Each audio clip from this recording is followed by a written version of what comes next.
San Jorge, una de las figuras más veneradas del cristianismo y patrón de numerosos países y ciudades, nació en Capadocia, región situada en la actual Turquía, en el año 275 de nuestra era. Esta fecha marca el inicio de la vida de quien se convertiría en uno de los santos más influyentes y ampliamente reconocidos en la historia del cristianismo. Capadocia, su tierra natal, era en aquella época una región de gran importancia dentro del Imperio Romano, conocida por su rica mezcla de culturas y tradiciones. Situada en el corazón de Anatolia, era un punto de encuentro entre Oriente y Occidente, donde confluían influencias griegas, romanas, persas y locales. Desde su más tierna infancia, Jorge estuvo inmerso en un ambiente de fe cristiana. Sus padres, devotos seguidores de Cristo, le inculcaron desde pequeño los valores y principios de su religión. Esta educación temprana en la fe cristiana sería fundamental en la formación del carácter de Jorge y en las decisiones cruciales que tomaría más adelante en su vida. Siguiendo los pasos de su padre, Jorge ingresó en el ejército romano a una edad temprana. Esta decisión no era inusual para un joven de su época y posición social.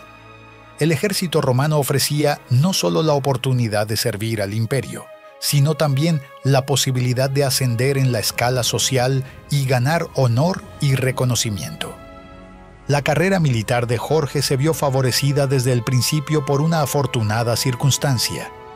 El emperador Diocleciano conocía a su padre. Este vínculo facilitó la entrada de Jorge en el ejército y su rápido ascenso en las filas militares. No obstante, sería injusto atribuir el éxito de Jorge únicamente a esta conexión. Sus propias habilidades, valentía y dedicación jugaron sin duda un papel crucial en su carrera. El joven soldado demostró pronto su valía en el campo de batalla y en el cumplimiento de sus deberes. Su lealtad, coraje y habilidad no pasaron desapercibidos para sus superiores. En poco tiempo, Jorge alcanzó el rango de tribuno, un puesto de gran responsabilidad que lo situaba en la guardia personal del emperador Diocleciano. Este ascenso al rango de tribuno marcó un punto de inflexión en la vida de Jorge. Por un lado, representaba el cenit de su carrera militar, una posición de gran prestigio y poder dentro del imperio. Por otro lado, lo colocaba en una situación de cercanía con el emperador que pronto se convertiría en una prueba de fuego para su fe. El año 302 después de Cristo trajo consigo un cambio dramático en las políticas del Imperio Romano hacia los cristianos. El emperador Diocleciano, influenciado por consejeros paganos y temiendo una supuesta amenaza a la unidad del imperio, ordenó la detención de todos los soldados cristianos. Esta orden colocó a Jorge en una encrucijada terrible. Debía elegir entre su deber como soldado del imperio y su fe como cristiano.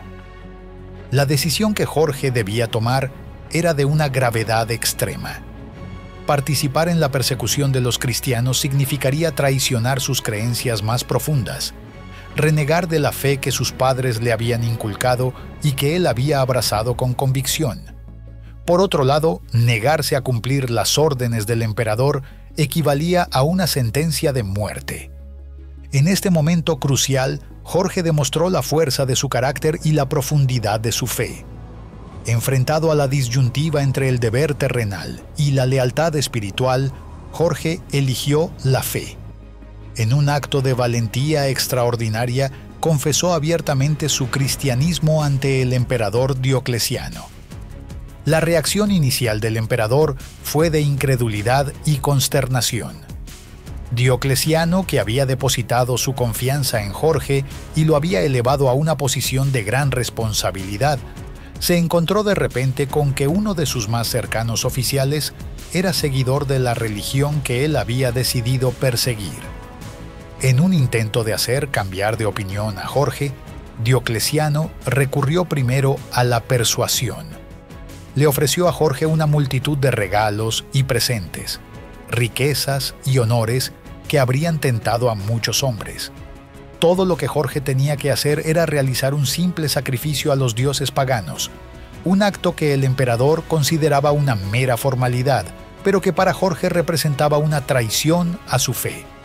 A pesar de las tentadoras ofertas y las amenazas veladas, Jorge se mantuvo firme en su decisión. Su negativa a renunciar a su fe cristiana o a hacer el más mínimo gesto de adoración a los dioses paganos dejó al emperador sin más opciones. Con pesar y rabia, Diocleciano se vio obligado a ordenar la detención de Jorge y a promulgar su ejecución. Lo que siguió fue un período de terrible sufrimiento para Jorge. Las autoridades romanas, en su afán por quebrar la voluntad del santo y forzarlo a renunciar a su fe, sometieron a Jorge a torturas brutales. Los detalles de estos tormentos, magnificados por la tradición posterior, hablan de suplicios inimaginables que Jorge soportó con una fortaleza sobrehumana. A pesar del dolor físico y la angustia mental, Jorge se mantuvo firme en su fe. Cada nuevo tormento, en lugar de debilitar su resolución, parecía fortalecerla. Su resistencia ante el sufrimiento y su negativa a renunciar a sus creencias impresionaron profundamente a muchos testigos, incluyendo a algunos de sus propios torturadores. Finalmente, viendo que ni la persuasión ni la tortura lograban hacer mella en la determinación de Jorge, Diocleciano ordenó su ejecución. El 23 de abril del año 303 después de Cristo, Jorge fue decapitado, sellando con su sangre su testimonio de fe. La muerte de Jorge no pasó desapercibida. Su valentía y su inquebrantable adhesión a sus creencias conmovieron a muchos, incluso dentro de la corte imperial. La emperatriz Alexandra, esposa de Diocleciano, quedó tan impresionada por el ejemplo de Jorge que se convirtió al cristianismo. Junto con ella, Atanasio, un sacerdote pagano que había sido testigo de la ejecución de Jorge, también abrazó la fe cristiana. Tanto Alexandra como Atanasio intentaron convencer a las autoridades de convertir a Jorge en mártir inmediatamente después de su muerte. Sin embargo, en aquellos tiempos de persecución, su petición no fue atendida.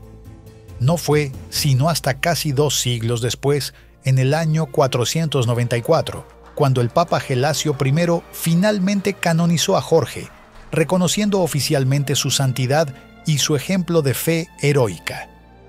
La historia de San Jorge no terminó con su muerte y canonización.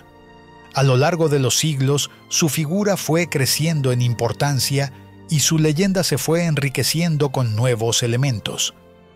Uno de los más famosos y perdurables es la historia de San Jorge y el dragón, una leyenda que se popularizó durante las Cruzadas. La versión más aceptada de esta leyenda sitúa la acción en la ciudad de Silén. Según el relato, esta ciudad estaba rodeada por un lago en cuyas aguas habitaba un terrible dragón.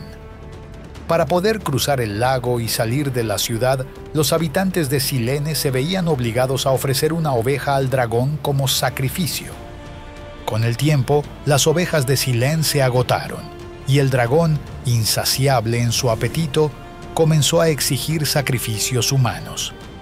La situación se volvió desesperada para los ciudadanos, que vivían aterrorizados ante la perspectiva de ser la próxima víctima del monstruo. El clímax de la historia llega cuando la princesa de Silene es elegida como sacrificio. El rey, sumido en la mendicidad y la desesperación, se ve obligado a entregar a su propia hija al dragón para salvar a la ciudad. Justo en el momento en que la princesa iba a ser devorada por la bestia, aparece San Jorge montado en su caballo blanco. Sin temor, Jorge se enfrenta al dragón en una batalla épica. Armado con su lanza y protegido por su fe, el santo logra vencer a la bestia, matándola y liberando así a la ciudad de su terrible yugo. Este acto de valentía no solo salva la vida de la princesa, sino que también libera a toda la ciudad de Silene del miedo y la opresión que habían sufrido durante tanto tiempo. Impresionados por el valor y la bondad de Jorge y agradecidos por su intervención, los ciudadanos de Silén deciden convertirse al cristianismo. Esta leyenda, aunque claramente ficticia, se convirtió en una poderosa alegoría de la victoria de la fe cristiana sobre el mal y el paganismo, representados por el dragón. La figura de San Jorge, enriquecida por esta leyenda, se extendió rápidamente por todo el mundo cristiano. Su popularidad creció enormemente, especialmente durante la época de las Cruzadas, cuando los caballeros europeos lo adoptaron como modelo de valor cristiano. Gracias por acompañarnos en este viaje. Este video ha sido creado para el canal Mitología, con la voz de Félix Riaño. Nos vemos en una próxima aventura.